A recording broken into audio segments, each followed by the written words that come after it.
নমস্কার সবাইকে। তো আজকে ধোসা হয়েছিল, তো ও বাইরে থেকে ধোসাটা এনেছিল আর এনেছিল দই বড়া। তো ওইগুলো আমি বের করে নিচ্ছি।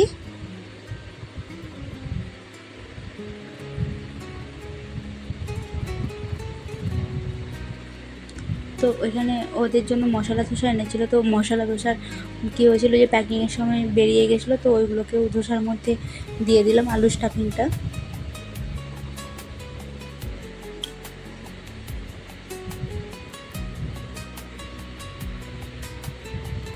আর এখানে চাটনিগুলো আমি দিয়ে দিচ্ছিলাম। আর ধোসা বলতে ও আর দাদার জন্য এনেছিল, ও আর দাদাই খাবে ওই জন্য। তো এখানে দুটো বাটিই নিয়েছিলাম।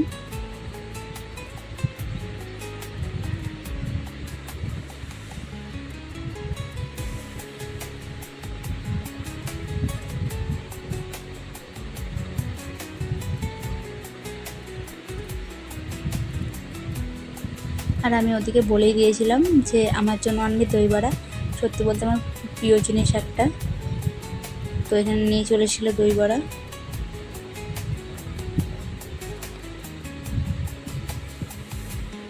আর উপর থেকে এটা একটা কিছু বুন্দির মতো দিয়েছিল যে দিয়ে খাওয়ার জন্য, ওটাই উপর থেকে কিছুটা পরিমাণ ছড়িয়ে নিচ্ছিলাম।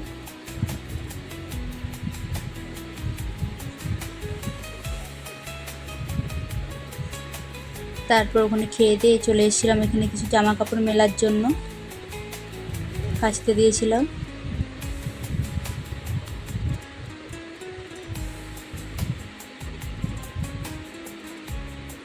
আর সত্যি বলতে এখন কদিন এত লেভেলের এখানে গরম আর রোদ দিচ্ছে না, কিছুক্ষণের মধ্যে জামা কাপড়গুলো শুকিয়ে যাচ্ছে। তার সাথে মনে হয় আমরা যদি ঝুলে যাই আমরা দিকেও শুকিয়ে দেবে।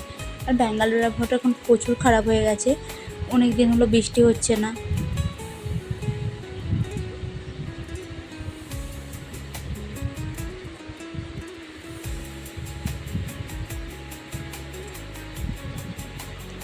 তো তারপরে এখানে আমি রান্না করে নিচ্ছিলাম। আজকে বানাচ্ছিলাম থোড়,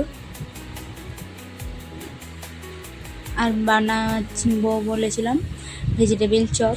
আর এখানে আমি কিছুটা প্যাক করে নিয়েছিলাম। আর এখানে দাদা যে মিষ্টি এনেছিল, তো এখানে সব বান্ধবীদের জন্য আমি প্যাক করে নিচ্ছি ওদিকে দেবো বলে। আর সবাই একসাথে বসে বসে গল্প করবো বলে, তো ওখানে আমি ভেজিটেবিল চপও নিয়ে নিয়েছিলাম। এরপর আমি রেডি হয়ে চলে যাচ্ছি দেওয়ার জন্য। আর ও আমাকে একটু ছেড়ে দিতে গেছিলো।